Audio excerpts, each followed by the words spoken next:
मित्रों, यह एक सवाल है कि अच्छे लोगों की मृत्यु जल्दी क्यों हो जाती है।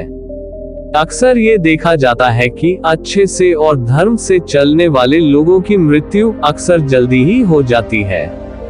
शास्त्रों में तो बताया गया है कि कलयुग में लोगों की उम्र 30 साल ही रह जाएगी और कलयुग का अंत होते होते इंसान की औसतन उम्र 20 साल ही रह जाएगी। आपने ये भी सुना होगा कि भगवान अच्छे लोगों को जल्दी बुला लेते हैं। मित्रों, धर्म कोई सा भी क्यों ना हो, हर किसी में यही बताया गया है कि जिसने इस धरती पर जन्म लिया है उसकी मृत्यु निश्चित है। और अगर बात सनातन धर्म की करें तो इसकी एक मान्यता के अनुसार बच्चे के जन्म की छठी रात ही ब्रह्मा जी उसकी किस्मत लिख देते हैं, जिसमें उसके आने वाले कल जैसे विवाह, पढ़ाई, नौकरी, यहाँ तक कि मृत्यु की तारीख तक शामिल होती है।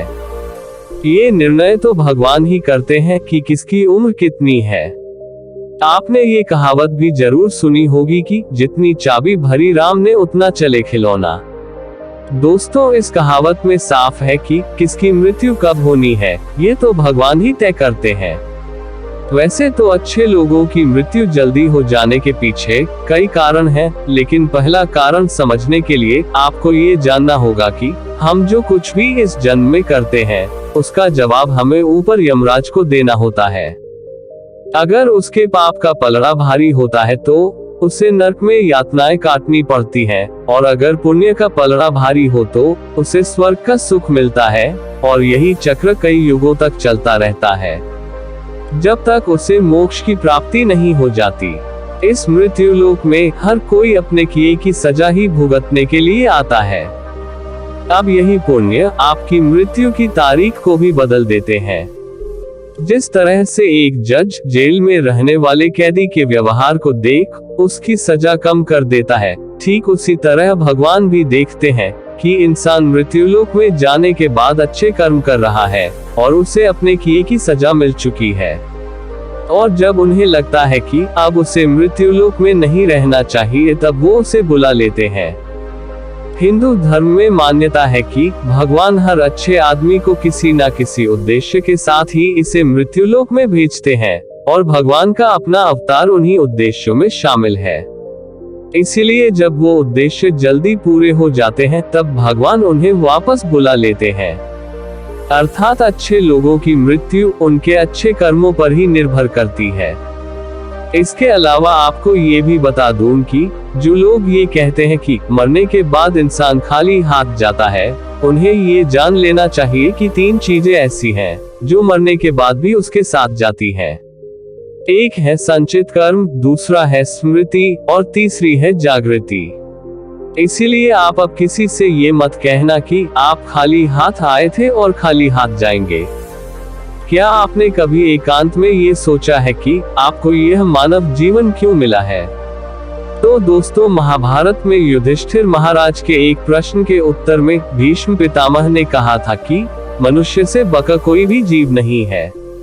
आपको ये जानकर आश्चर्य होगा कि 84 लाख योनियों के बाद हमें मनुष्य जीवन मिलता है और संसार के सभी प्राणियों में मनुष्य ही सबसे श्रेष्ठ है।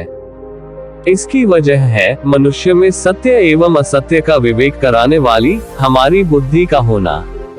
लेकिन इस धरती पर हम दुनियादारी के चक्र में कुछ इस तरह फंस जाते हैं कि हमारी बुद्धि सीमित दायरे में ही सिमट कर रह जाती है। हम सांसारिक सुखों को ही सब कुछ मानकर उसमें लिप्त रहने में ही अपना सौभाग्य और अपने जीवन की सफलता समझते हैं। यही गलती हम कर जाते हैं, क्योंकि इसके बावजूद कोई भी व्यक्ति ये दावा नहीं करता कि वह पूरी तरह से सुखी है। सच्चाई यह है कि हमें सामान्य मानव जीवन के उद्देश्य की पूर्ति के लिए निरंतर प्रयास करते रहना चाहिए। ये सच है कि अपने और अपने परिवार का भरण पोषण की जिम्मेदारी हमारी है और हमें इसे हर हाल में निभाना चाहिए। लेकिन क्या आपको यह मालूम है कि आप कहां से आए हैं और आपको कितने दिनों तक या कितने सालों तक इस जगत में रहना है और आपकी मंजिल क्या है? तो इन प्रश्नों के उत्तर में ज्यादातर लोग यही कहते हैं कि पता नहीं, ऐसे लोग बड़े ही अजीब होते हैं। वो यात्रा तो कर रहे होते हैं पर यात्रा के संबंध में उन्हें कुछ जानकारी नहीं होती। उन्होंने मानव जीवन पाया है, लेकिन उन्हें अपने जीवन का लक्ष्य मालूम नहीं होता। हमारे आपके जीवन का मतलब है एक उद्देश्य खोज लेना और अपने भीतर शांत रहना। कहा गया है कि मनुष्य आनंद लोक का वासी है और आनंद के परमधाम तक पहुंचना ही उसके जीवन का एकमात्र लक्ष्य भी है। इसलिए मनुष्य को इस संसार की मृग मरीचिका से निकलकर भव्य जीवन की प्राप्ति के लिए साधना के मार्ग को अपनाकर अपने गंतव्य को पहचानना चाहिए। इसी तरह दोस्तों, श्रीमद् भगवद गीता में भी भगवान श्री कृष्ण कहते हैं कि ये एक आध्यात्मिक और ईश्वरीय जीवन का पद है, जिसे प्राप्त करके मनुष्य मोहित नहीं होता। अगर कोई जीवन के अंतिम समय में भी इस तरह की स्थिति में हो तो वह भगवत धाम में प्रवेश कर जाता है।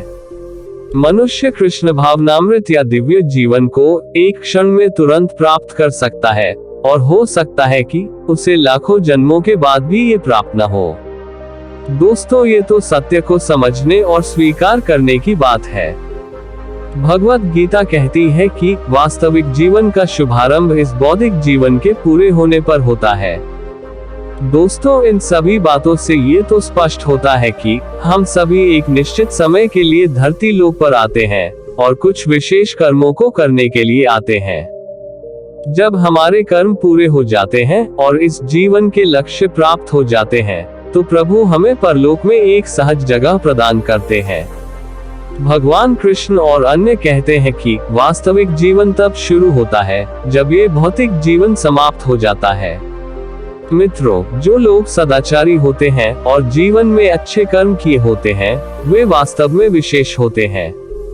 जब उनकी मृत्यु का समय निर्धारित हो तो दोस्तों, उनको इस दुनिया को छोड़कर आगे की यात्रा जारी रखनी होती है।